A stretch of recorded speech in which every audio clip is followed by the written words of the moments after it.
So, hello everyone. Welcome back. If you are new, welcome in to another episode of the Interview with a Life Coach podcast series. I have a very special guest here with us today, Melanie Morgan. Melanie, welcome in. Hi, thank you for having me. I'm excited to be here. Oh my gosh, thank you so much for agreeing to come on the show. We're excited to have you. Yes, yes, yes.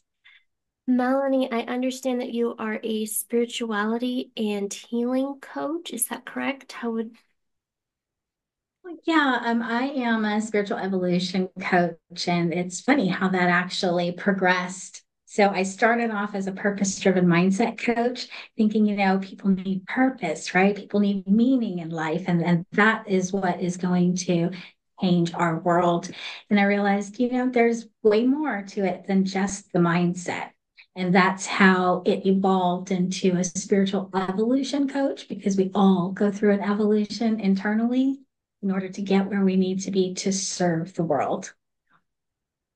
Beautiful. So you said right now you're a spiritual evolution coach. Can you kind of give us an overview of what that process looks like in spiritual evolution between your clients and then growing to that person that they desire to be? Absolutely. Typically, when folks come to me, there's something blocking them, right? Internally, they know they have purpose, they know they have meaning, they have goals, they have big ideas, but something is holding them back. And we look at energetic wounds, is what I call them, right? They are wounds from our past that suppress us and hold that energy down.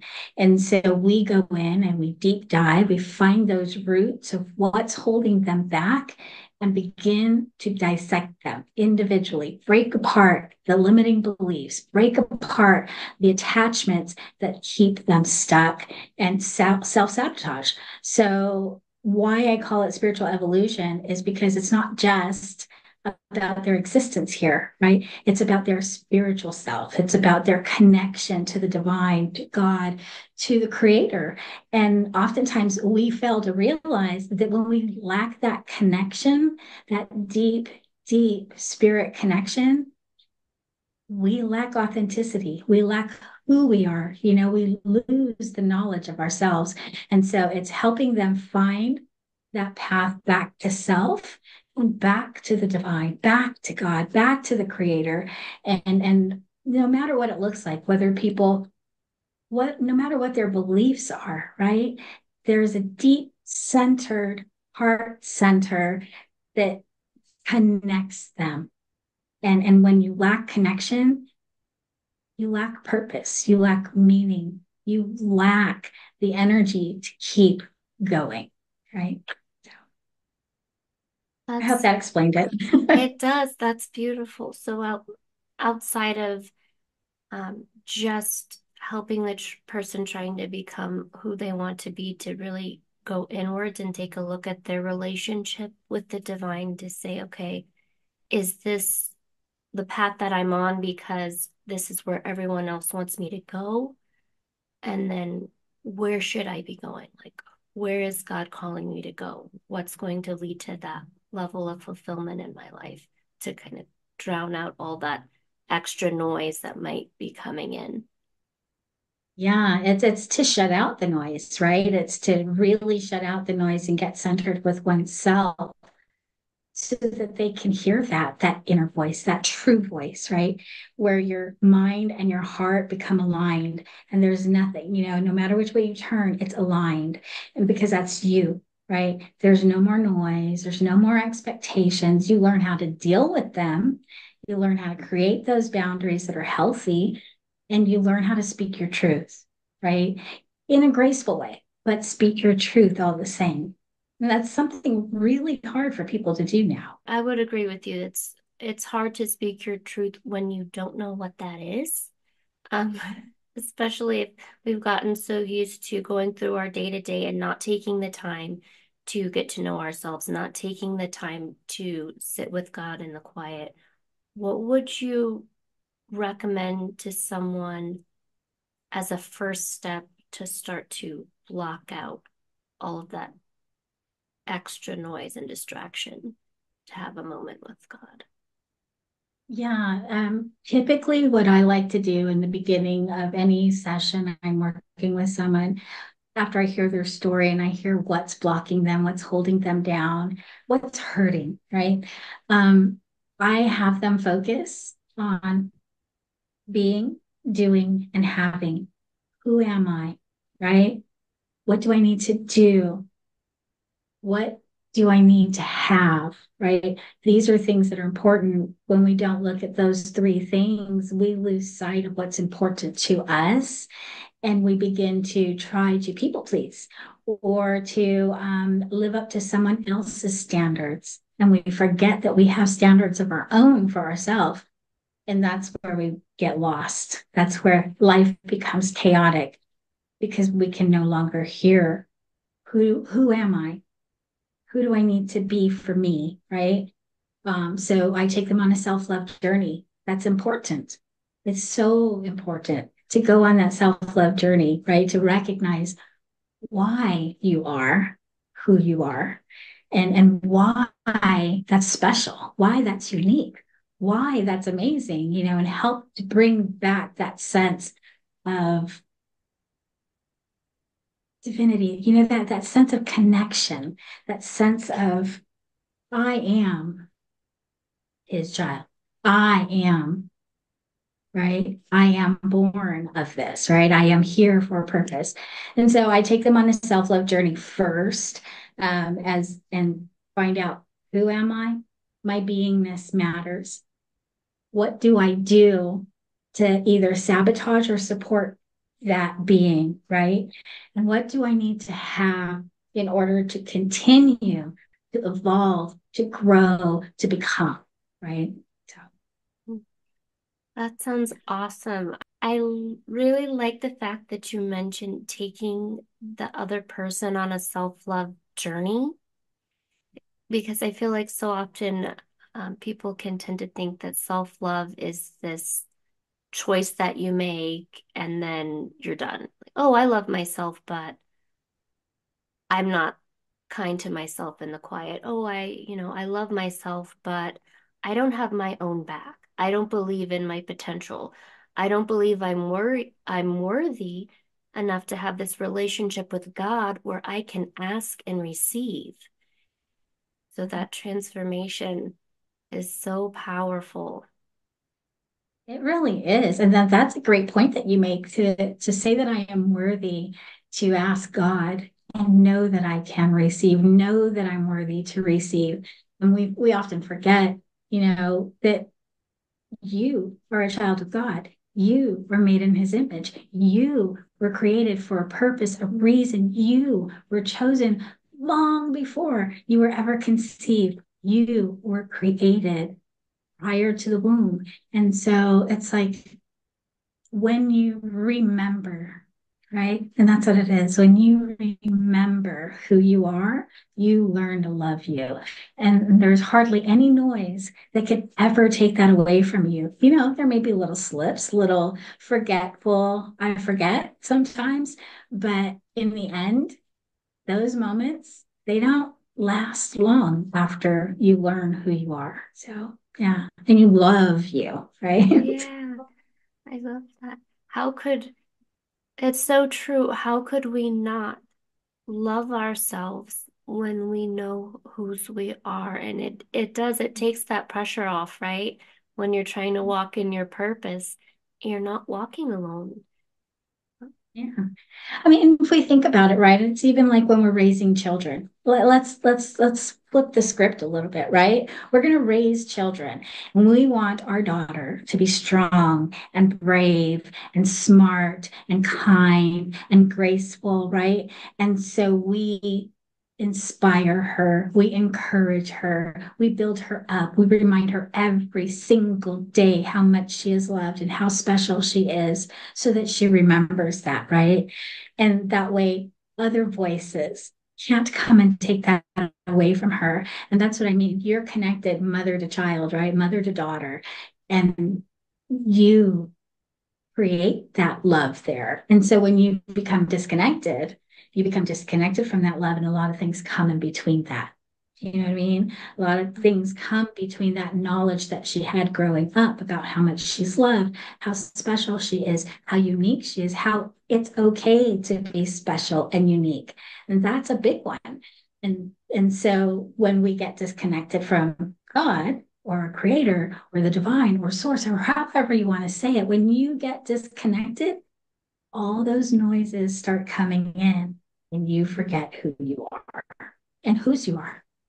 Mm. Yeah. That's so powerful too. It's like I think there's a Bible verse around that that says, "Train a child up in the way that they should go, and when they were old, they will not depart from it." Yeah. Yeah, Exactly. Right. That is powerful in itself. And people don't realize just how powerful tiniest little verse can change your life. Right. When it definitely. has, Oh, go ahead. Yes.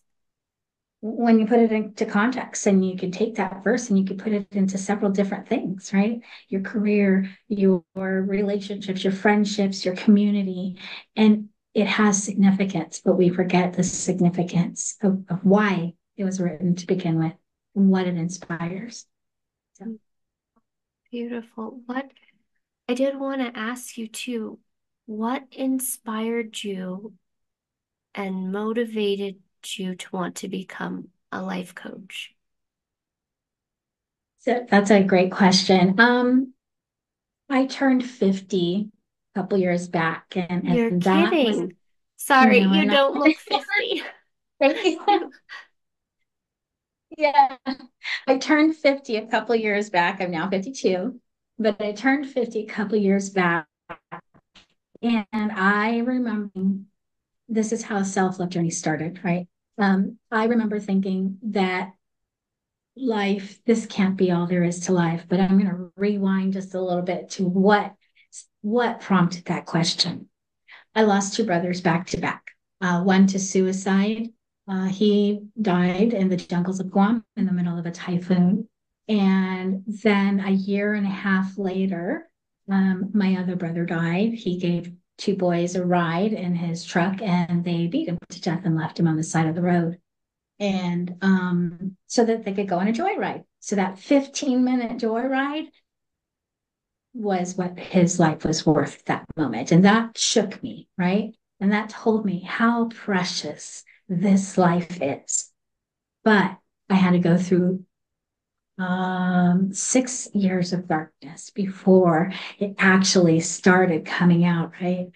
And I went through 6 years of darkness where I ran. I ran from God. I ran from my calling. I ran from everything that could potentially save me, right? Potentially help me, potentially heal me. And I allowed myself to go through that for a reason. And I knew it was for a reason. I just didn't know what that reason was at the time. I thought it was just grief, but it wasn't just grief. It was to understand grief, right? To overcome grief, to know what pulled me out of grief. And so I started 6 years after my brother died, I started writing a book. It's called From Broken to Becoming. And this is my walk with God through grief. It was also at the time, after the 6 years of darkness, I was contemplating leaving my marriage of 15 years, and it was a tough decision, but it also kept me comfortable. It kept me self sabotaging. It kept me stuck and isolated internally. And so I was going through a divorce. That divorce was the separation lasted 15 months, and that was a lot of fighting and a lot of tug of war going on between us and internally as well. But I kept hearing God say, pick up your mat and go home, pick up your mat and go home, meaning that I wasn't home. And it was random that it would come out, right? And so majority of this book is like me sitting down with my journal and writing my sorrow. And then a random verse, I flip open the Bible, there it is, right? First thing my eye sees. And every single day was like that. And every day was a new message of healing, of understanding why I'm here. And so that sent me on a journey of learning my boundaries, right? Learning that yes, to love others is good, but you must also love yourself, right? Because you cannot pour from an empty cup. And so I started getting filled, right? Little by little, God started filling me, telling me who I am, why I carry the light, what that light is meant to do. And little by little, I started believing. And I started believing more. And I started believing more. And then next thing you know, the book is done. I did it in 2 months. And I was like, it's done. It's ready to go to the editor. It's ready to go to publishing when I self-published. I didn't have much money, but somehow everything I needed was there. Everything I needed was there. The know-how to self-publish, a person that didn't cost me much money to come in and format the book for me, to create the cover and all this type of stuff. Little by little, step by step, I was provided for, and I knew that was the big thing, right? So the book was the beginning, and then God led me on this journey. I moved clear across country, left everything and everyone I knew, family, friends, everything. And I moved clear across the country to a place I didn't know. And that's what I was told to do. You must go to Texas. So I went to Texas.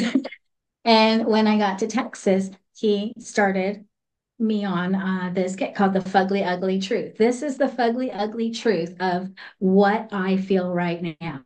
And a lot of it was dissecting all the things that kept me from loving me, right? Mm-hmm. Tearing down all those limiting beliefs, tearing down all the noise that made me feel less than, and reminding me of all the reasons why expectations of me and my expectations of others were the thing that was keeping me stuck. And so that's why I became a life coach, because I knew that this journey, if I had someone like me back then, that journey would not have taken a decade. That journey would not have, the healing would not have taken so long. But I won't change a single step. I won't change a single loss. I won't change anything about that journey because it made me capable, able to serve and to help others find the light again. So That's beautiful. I, I hope I answered your question and it wasn't too long drawn. no, you're good. That was perfect. I mean, it's like you've been put through the ringer. I'm listening to you tell your story, and I keep thinking about Job, like you went through having lost your first brother to suicide, and then the second brother being murdered, and then through divorce, and the middle of it to the example that you gave of feeling like you were running from God and running from your purpose to learning how to stop running. And Yeah, and yeah, it happened in the middle of a night, in the middle of a crying fit. I let myself cry, right? I let myself process the emotions, but I lived there. And that was where it was dangerous. I lived in that. And one night I'm in the middle of my cry and I hear, do you trust me? mm, I really had to think about it. I knew where the question was coming from, and it stopped me in the middle of my cry and I heard, do you trust me? And I thought, and I said, are you kidding me? yeah, Are you kidding me? Do you look at the losses that I've just had, all the heck that I'm going through right now, everything I'm experiencing? Do I trust you? I have to think about this. And this is me talking to God, right? Because yeah, for me, it's about relationship. And you don't have relationship unless you can be vulnerable and honest and complete and open, no matter what you're thinking and feeling, right? So that's how and I said, I have to think about it. You took a lot from me, you know, and and then I thought about it when I thought about how every step along this path, there was something. It may not have been the thing I was looking for the support from, but there was support. You know, it may not have been the place that I needed to be held, but I was held. Right? It may not have been the place that I gave everything to, but I received. And all along this journey, he was there. All along this journey, I was taken care of. All along the journey, I was held. And so I said, okay, I trust you. And from that moment, everything changed. I mean, I got approval for a house. I got approval to buy a house. I got all this money pouring into my bank account. The book was done. It was published. It was going out. And I didn't know where this was taking me. All I knew was I was told to go to Texas. And my life changed. Surrender and then obedience. Yeah. Yeah. Yeah. I mean, they sound like bad words, don't they? Surrender means I give up, right? Yeah. And obedience means I don't have my own determination or my own decision making. But in truth, it's it's the pathway to freedom. Yeah. You know, people don't realize it is the pathway to freedom. Well, that's that's powerful too because I would agree with you that some people think about the term surrender and obedience and they feel like, oh, well, I don't want to be trapped, you know? And yeah, just in submission to God, but what's on the other side of that? Your way, how's that serving you? Like if you look at the life of the person that's running from God, oftentimes something's missing, even on the outside, if it looks like they have everything. Yeah, and the great thing about this journey has been that even though I knew that from that moment on when I said, I trust you, he put every person on my path that didn't. Right. And so I got to see the other side. I got to see what it looked like when I ran. I got to see what it looked like when I didn't know how to believe. You know, I got to see what it felt like to question everything and trust nothing. You know, so I got to see the flip side of my faith in others. And that actually strengthened my journey, Yeah, right? It is a catalyst to keep going, keep going. So, that's beautiful. I know I keep saying it, but I just keep picturing it because everybody doesn't have to get there. Every story doesn't have to end that way, you know? mm, Um, but we that all have a God, choice, right? We have a choice yes, to heal. We have a choice to say no. I had a choice to say, no, I don't trust you. I had a choice to say, I'm not ready to heal. I want to stay in this darkness for a while because I don't have to answer to anybody but my grief, right? I have a choice, but I knew that there was no choice. yeah, And I, I knew I had a choice, but there was no choice. Internally, I knew what I had to do. we're glad. We're glad. I'm so glad that you're here. I can't wait. I can't wait to read your book and then because I knew you had mentioned that you had a book out before. What was the name of your book again? From broken to becoming. From Broken to Becoming. Can you show us that one more Yeah. time? Can you That's see it? yes, I love that. If Yeah. and And if I you don't, painted this. I've oh yeah, never painted people ever. I've never painted faces ever. And in 20 minutes, this was done. So you tell me, how divine is that, right? How yes, connected is that? And so, yeah, it's from broken to becoming. The first half of the book, because there's four parts, but the first two parts are kind of like me explaining the story and expressing my sorrow, my sadness, and my confusion, and my anger, right? And showing how lost I was internally and how I was the victim, mm, right? And then the second half of the book started, I named it Revelations and the Becoming, right? And so the revelation of who I am started coming to me. So I would start to write, and then I would get automatic writing and I could not keep up. My hand just kept going as fast as it could go to capture what I was hearing. And it was speaking to me, and it was speaking healing, and it was speaking love, and it was speaking self-love, right? And I like people say, oh, that's just you in touch with your higher self. Maybe, right? But I didn't believe it, right? How could it come to me when I don't believe those words? So it just kept coming and coming and coming. And then the last part of the book was entirely 100% automatic writing.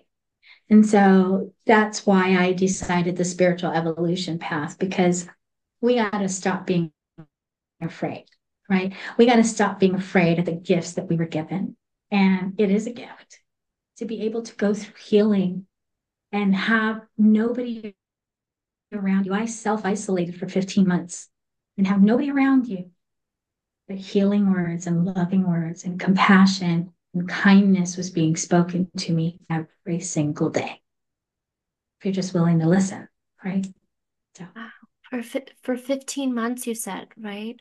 yeah, 15 months. So you had Yeah. your healing journey while you were writing your book. Yes. Yeah. That is what healed. That is what started that was the catalyst to my healing, was this. And then it turned into the self-love journey through the Fugly Ugly Truth blog that I was writing. Every day I'd get up, and every day a new revelation would come, right? A new revelation to me about how I was keeping stuck, my own mindset, creating this victim mentality, this lack mentality, this stuck person was always there, right? And so every day a new thing would come and the writing would flow and it would just go, go, go, go. I'd read it back. Now, when I read it back, this is 2 years ago. When I read it back now, I'm like, oh my gosh, did I write that? Yeah. I don't even remember that. Because it's like the Holy Spirit was speaking through you, and then at the same time, when you're looking back, to realize you were a different person. Yeah, and even I read this to my husband now. Mm. God brought me to Texas and put someone in my life to love me and love me wholly and without question or judgment or just because, right? And I was reading my book to him, and it stumped me because in the middle of me reading something I wrote 3 years ago, right, was foretelling everything I'm experiencing right now. Wow. Is that crazy? And I don't remember writing that. And I read this book 12 times. Wow. Well, I can't wait to pick up your book myself and read it. I know you've shared with me, I've asked you to share with me some of your book before. And if you wouldn't mind, could you share with Yeah, us a passage from your book today? sure. I don't mind. Okay. Thank you. I'm going to pull open. Okay. And I randomly flipped it open and it turned to the becoming, and it is September 3rd. Random Bible passage. I just flipped open the Bible before I ever started writing, and it said, how wonderful to be wise, to analyze and interpret things. Wisdom lights up a person's face, softening its harshness. Ecclesiastes 8:1. You've been given much to this point, and then this is where the automatic writing comes in. Okay. So when you do get the book, you see the little symbol right there between the verse and the passage and the volume, Yes. the little symbol. That is where automatic writing. Okay. So you've been given much to this point, which has led you through the dark and into that which has brought you light. This is what you carry now, and it matters not what others see, but more that you see what is reflected back at you when you look into your own eyes. Where you saw lines and darkness as a place on your face where your eyes sat, you now see light in its place. You carry much more than you have before. Where parts of you were broken, you have been restored and made whole. You are being shaped every day. What used to confuse and confound you, you now understand and see beyond what is in plain sight. You've been brought to a capacity of greater vision and clarity that you can now see spirit beyond the flesh of a thing. Where you have lost sight, you now see clearly. Where you were once blinded by the thing you thought you needed, you now seek and see purpose in all that can and cannot fill the need to meet your purpose. Where you once saw lack, you now have sustenance that feeds your soul. Where you once were burdened beneath all that you carry, you've been lifted up and out of until all that weighed you down fell off and out of your grip. You have learned what to cling to and what to release. There is power in your transformation. Where you were once wounded, you have found healing. Where you once found death, you have discovered life. Your eyes carry new life. Where you once laid down defeated and in desperation, you have learned to rise and walk with a new spirit that no longer defeats. Where you were once lonely and you have found a divine relationship that feeds the need of your spirit. Where you were once paralyzed by grief and sorrow, you have been given healing and joy. Where you were once rejected, you have found self-acceptance. Where you were once drowning in shame, you have found true redemption. Where you were once numb, you have learned to feel deeper and differently. Where you were once weakened by what you have lived through, you have found your greatest strength. Where you were once neglected, your voice now carries the biggest influence. Where you were lost, you now have direction. Where you were once defeated, you have found victory. Where you were once lost and last, you are now first and lead the way for others. Where you were once insecure and inadequate, you have found confidence and meaning and true value in who you are. I'm going to read the epilogue for you. Is that okay? Yes, And that way you please. can pick and choose what to keep. Okay. That would be great. So much has happened since the last sentence was written that has amazed me in the most profound ways. What started out as a journey towards healing has become so much more. I've been awakened to my purpose, found a strength I never knew I had, and my connection to God is ever increasing. I'm no longer just becoming, but have found the wonderful spirit within who loves deeper, laughs louder, and has learned the true value of being. I have a greater love for humanity because I understand the darkness that lives within each of us when we fail to recognize the light we carry. And that if given the guidance to find it and the chance to embrace it, we can each have a greater impact on the world around us. I now know what forgiveness truly is, to give it and to receive it. And I can honestly say, because of this, I love from an unburdened, untarnished, and balanced place. I have a greater appreciation for all experiences, both the most challenging ones and the ones we find the most fulfillment in. There is growth from it all, and that if allowed, can take us to greater levels of self-awareness, self-acceptance, and a profound sense of self-love. From here, we feed the world around us. I have a greater appreciation for life, for I've lived through the death of spirit, of the soul, and of the relationships that have fed me. I've lost loved ones too soon and know that the greatest tribute I can give to them is to embrace living with all that I am so that my life makes a difference in the lives of others. From here, I act with compassion, for I know that every soul has its own journey. I have a greater appreciation for who I am in spirit, for here is where I meet God. I am guided, protected, refined, and redefined.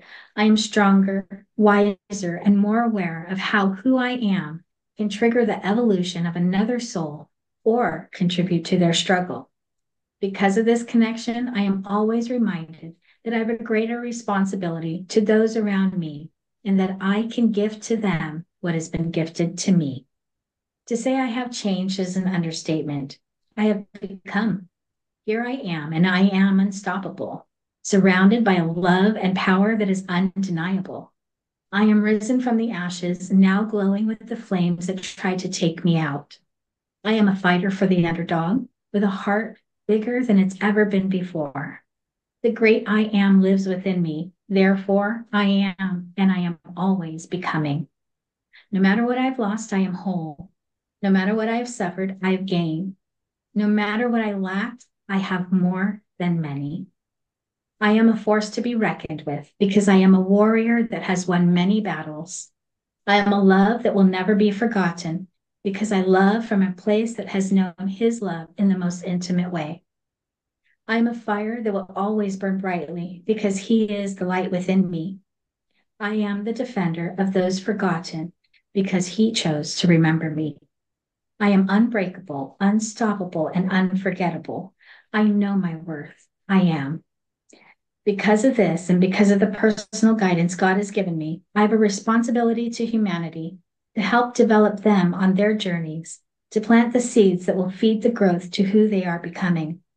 I have a responsibility to demonstrate how God's love changed one single life that was once broken, survived the becoming, and now represents a higher self of being. Thank God for all that I've been through.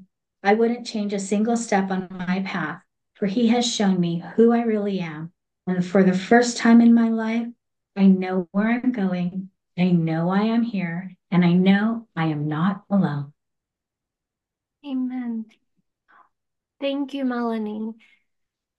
That's, I mean, I could encourage you guys to go out and get Melanie's book just for the epilogue.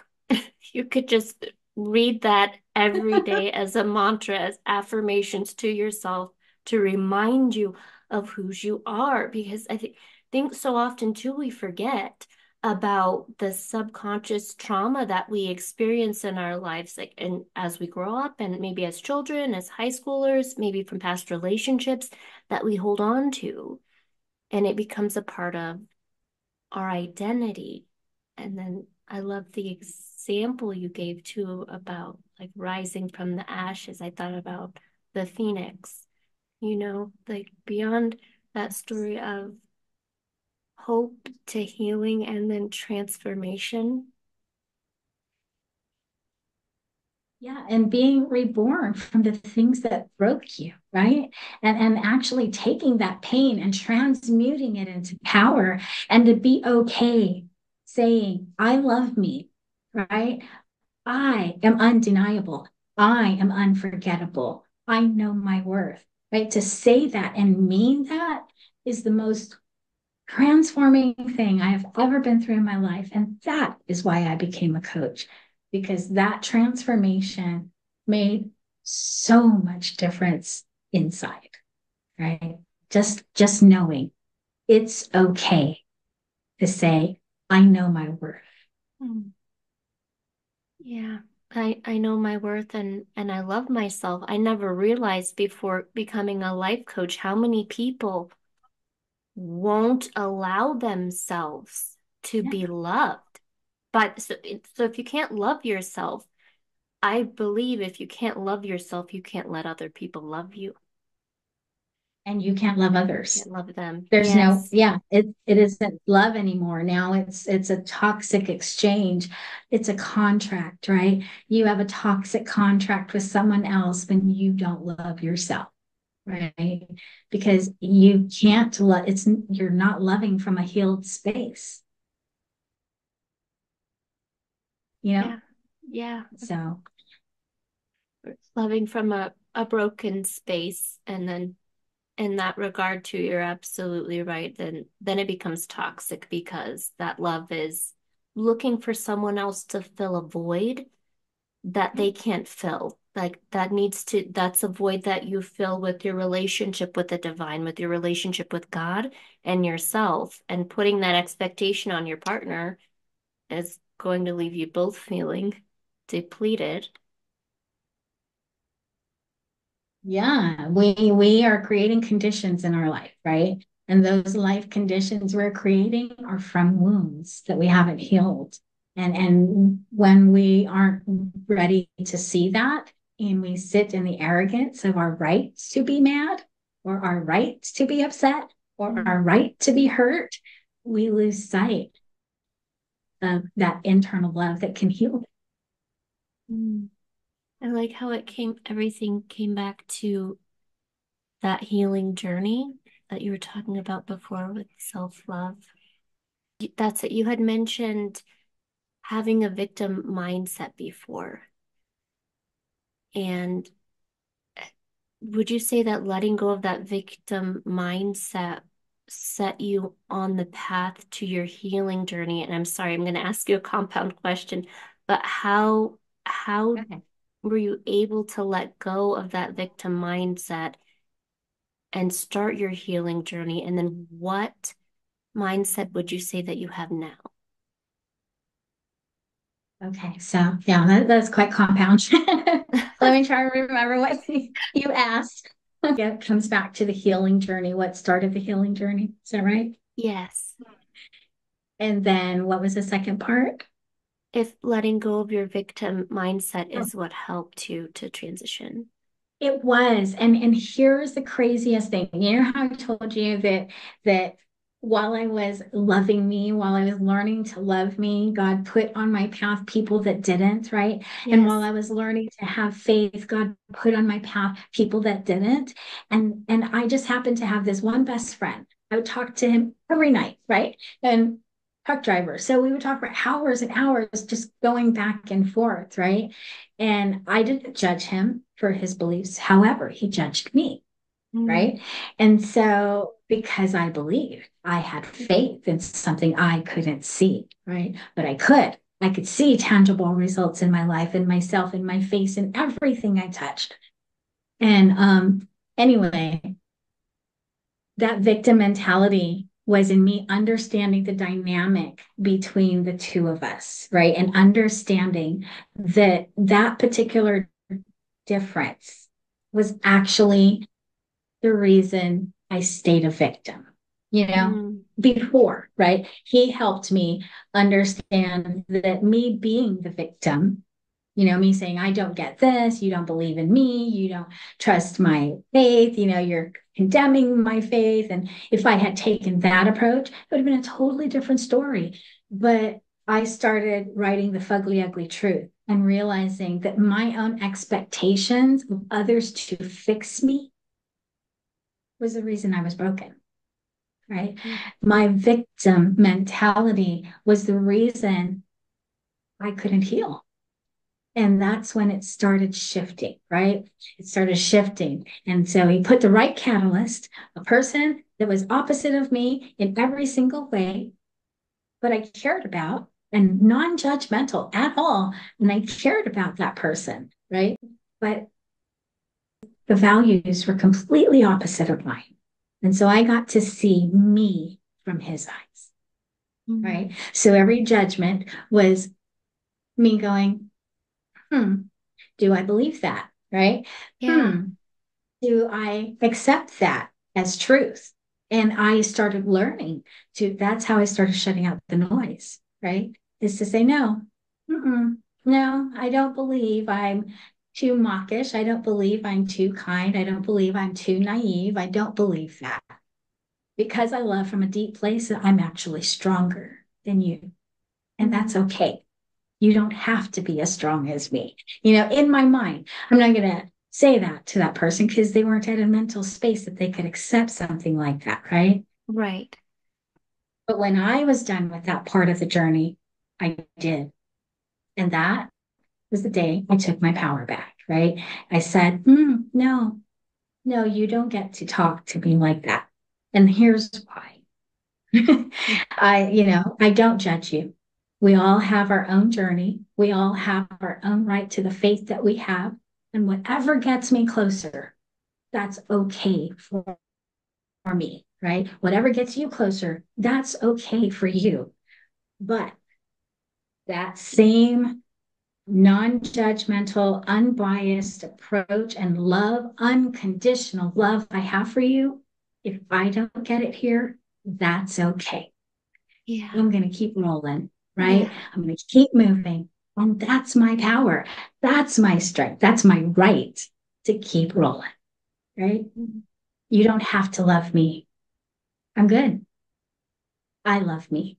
And that's how that victim mentality shifted completely. You had a perspective change, and then the people that were in your life you started to see differently because you had a new perspective. And then I love too how you mentioned you were able to keep rolling in a sense, like sometimes Yeah. people, my mom would say sometimes people are chapters in your life.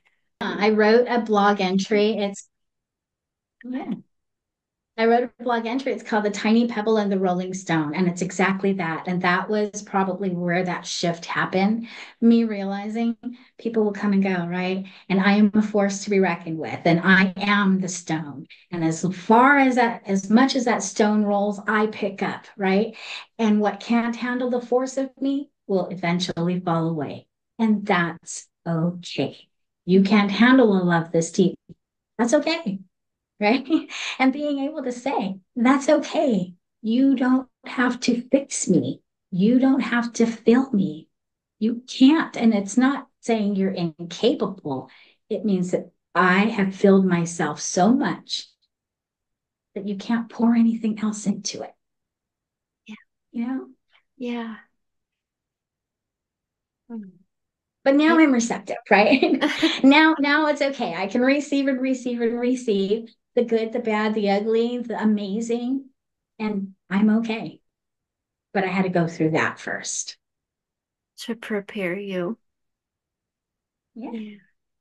And the person that you were talking about that you were friends before that, um, that God put in your life to help you as he was shifting your perspective. You're no longer friends with this person, or No, we're still friends. We don't talk every day. We don't talk like we don't talk much.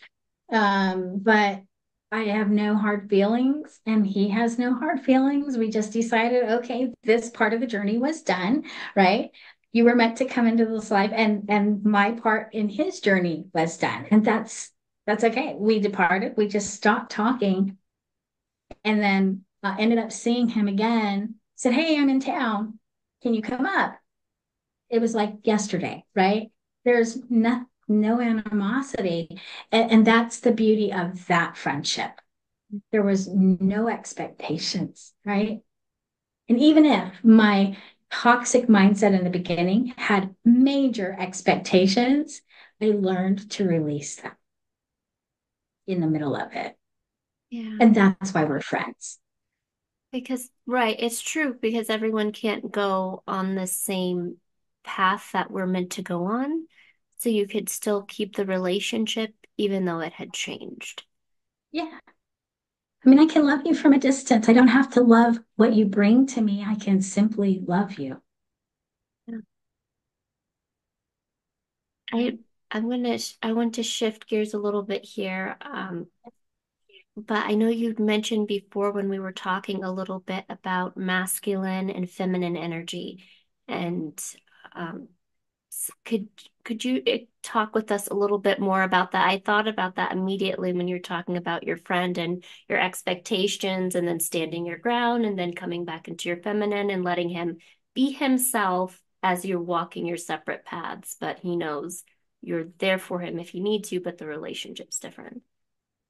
Right, right. And I think because the she pal is such a huge focus on the balance of the divine masculine and feminine, the knowledge and the wisdom I have came from that lesson, right? Just like you compared it and just now triggered, oh my God, it came from that lesson. What I know about the balance of the divine masculine and the divine feminine within, we all carry it, right? It's do we act from a manifesting masculine, that's brave and courageous and will take chances and take risks and go after their dreams, right? Or do we approach it from a wounded masculine who will manipulate and sabotage and create chaos to get what they want, right? And so part of that energetic wounding is to understand what we carry internally and how that's balanced, right? Is there more wound than there is manifester? And same thing with divine feminine, right? Is there more reception or is there more manipulation? Right? There more intuition or is there more um, creating problems and issues from thoughts that get stuck in our heads, right? And so it's understanding how to bring balance to the feminine, because the feminine feeds everything around her. And if we carry wounded energy, guess what we do to the world Mm. around us? We feed the world around us. And then we wonder why we're in all these toxic relationships, because that's what you carry, Yeah. right? And I had to understand this is what I carry. And so that's why that healing and that self-love and that learning to love unconditionally was so important, because then I learned how to give, right? I learned how to give well, meaning I'm not giving to because I expect you to appreciate it. I'm not giving because I expect to receive anything from you. I'm giving because it's who I am, right? I'm feeding the earth, right? Everything around me is energy, and I can receive without feeling like I'm entitled. Mm. And You know what I mean? humility. And that's the difference, yeah, between a wounded feminine and a divine feminine. And so, what do we create in our world is the balance, right? And learning to heal the wounded. That's why I do the sheep howl, because you got to understand it's so big, it's so much bigger than just what someone else has done, right? Or I'm the victim and I'm healed and all that kind of stuff. It's so much bigger than that. What you feed yourself is what you feed others. Mm. So you create the chaos that you see. You know what I See, mean? yes, that's transformative in and of itself, that we Mhm. create the chaos that we see and we can help create the blessings that we see, right? When we're surrendering our lives to God, when we're walking in our purpose, um, what we feed ourselves becomes what we can feed others, and it changes the type of person we attract, right? So if I don't know how many of you are watching this right now and you're like, oh, I know Melanie, I love her content. Or even if you're watching or listening today and you're thinking, oh, this really resonates well with me. Melanie is going to be hosting a transformation class in the next week or so. I'm going to be going to it. I hope to see you guys there. Melanie, can you tell us a little bit more about the class, the course? Absolutely. So I created a program called the She Pal, and it is to see him or her evolve in passion, purpose, and power derived from wisdom and wholeness. And so that's what the She Pal represents, right? It's an acronym for all of that. So I go through the energies that we carry, or and the elements, right? The elements and the energies that we carry, and how do we recognize when we are out of balance, and how do we heal those red moments in our life, right? And so I go through that and then talk about how we each individually have a spiritual path. And it doesn't matter what anybody else says about your spiritual path, it is yours, right? That is your connection, your relationship to God, to the divine, to source, to the creator. That is you, right?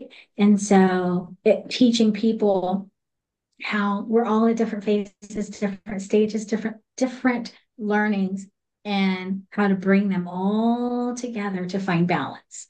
And you can find balance in an instant. I go through day one is to understand the elements we carry: earth, air, fire, and water. What is most dominant within us, right? You know, what do we operate from? And is how and what shadows do we operate from in those elements? And then day two, I think, let me just go in here and take a look because I didn't memorize it. No, you're good. I'm But okay, interested to so hear more day about shadows. I'm interested to hear more about shadows too. So, and then the masculine yeah, and feminine, if I can interject really quick, it sounds like, do we each have both? And is that something that you yes. expand more on in the course? Okay. Yes, we each have both. And I help people self-realize. People don't have to announce the shadows that they see or the wounded parts of them that they see, as long as they see, right? And so that's the beauty of the Sheep Out program. I don't call anybody out. Don't tell, you don't have to express your trauma unless you really want input, right? But day one, we get to know our energies and the elements of self. And then day two is our imbalance indicators. How do we know when we need healing? Day three is divine masculine and feminine within and understanding them and finding balance with both, right? And so, to operate at our best, we need to know what energy to put forward, which foot to put forward today. And that's what those day one, day two, and day three help us do. And then day four is the power of reflection, where I teach people how to go within meditation, visualization, anchoring to who they know they are, as opposed to who others have told them they are.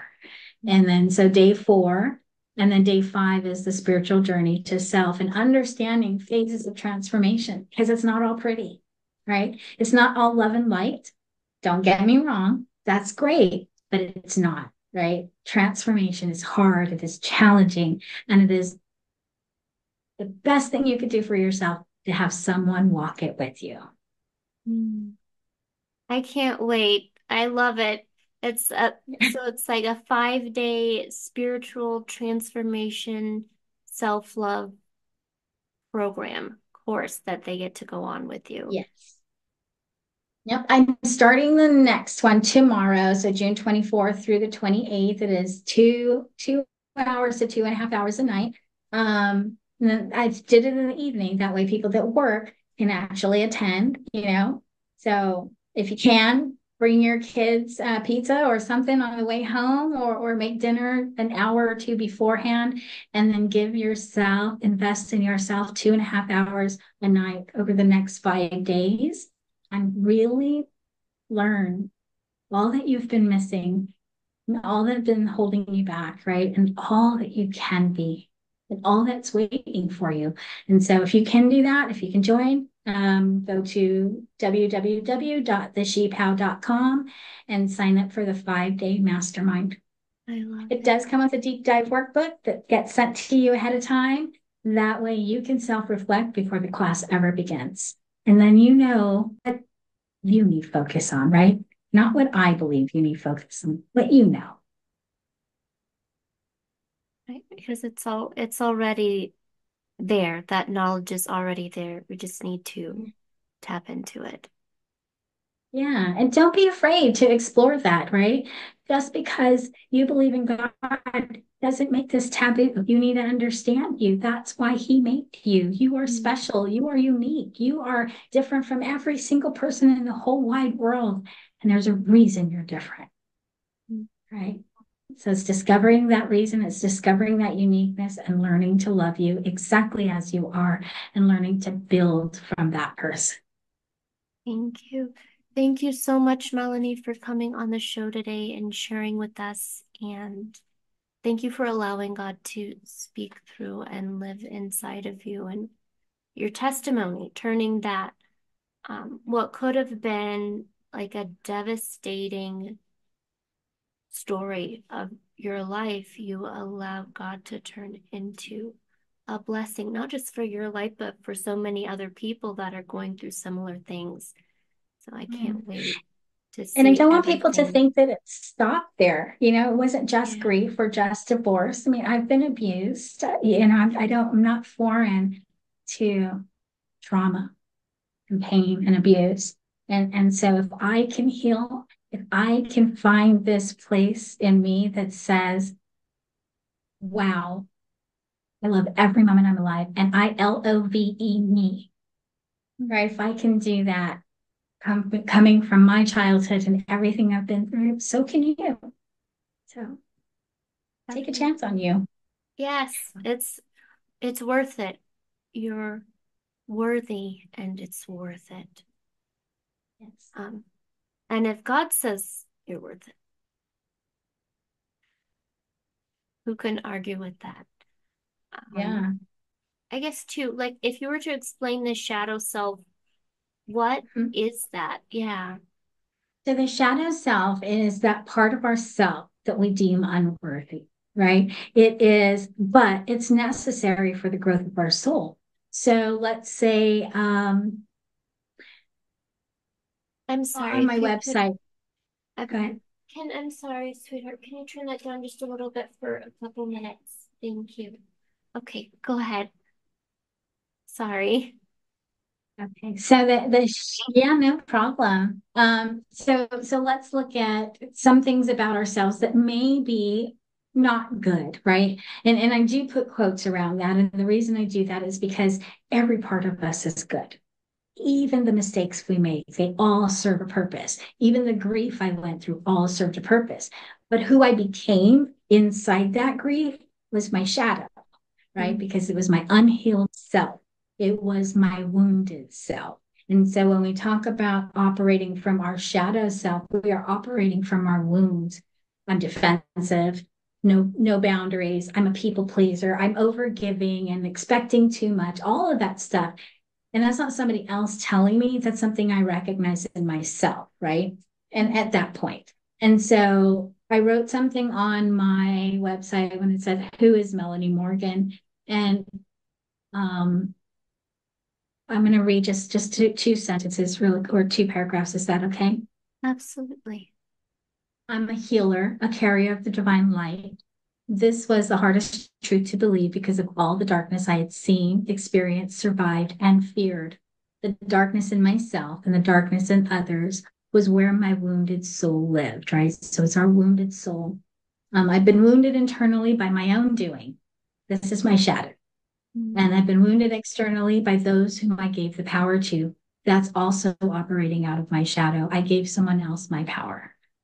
But all this was necessary, and I had to see the ugliest parts of humanity that stole my innocence and dignity in order to understand my own monsters that I created to survive it and the villain I became in other people's stories because of it. I had to experience all of it, the good, the bad, the ugly of my humanity. I had to become immersed in the struggle through it. I had to live in every part of my being so I knew how they each played an important role in the development of a soul. I couldn't hear someone else's tale of overcoming. I had to live the overcoming. I became toxic to understand toxicity. I became utterly broken to learn to heal from it, right? And so on and so forth. So when we talk about shadow, it is recognizing our own behaviors and characteristics that keep us from operating from our best self, right? Not our best self for others, but our best self, that person you love, right? That person you're proud of being and to operate. So let's say here's shadow.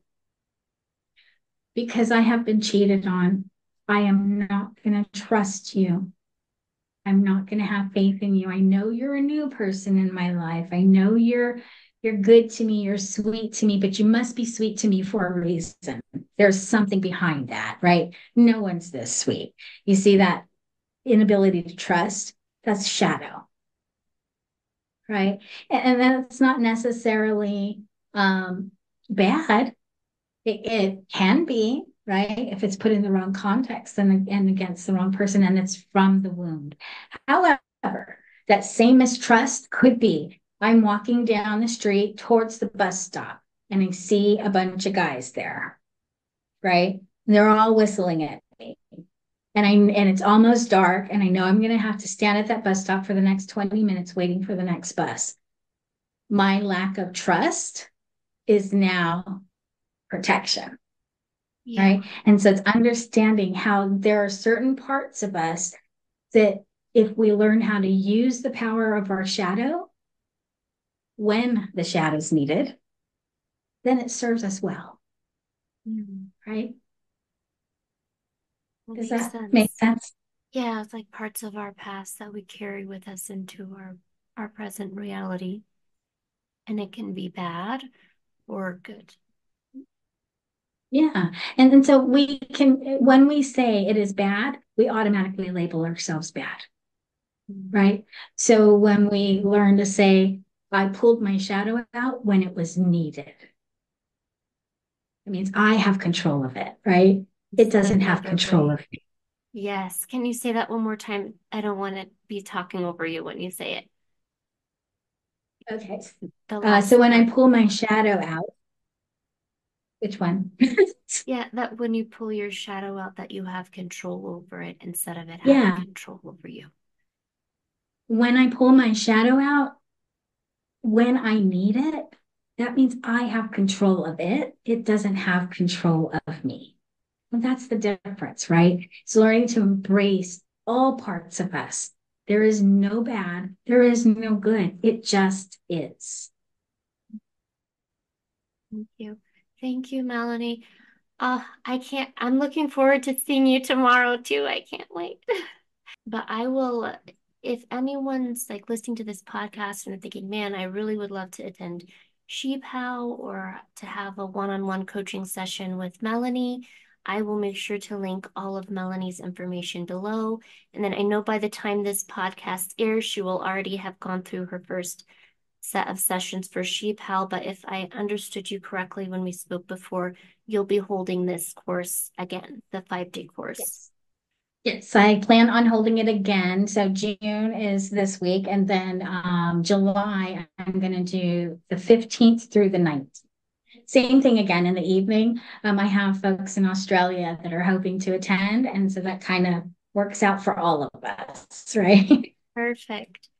So I will leave the information to that below as well, so you guys can sign up for ShePow, and I will see you the week of July 15th.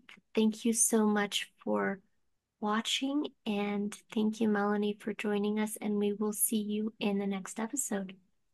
Bye, Thank you for guys. having me. Oh, my pleasure. Thank you. Bye, guys. Thank you.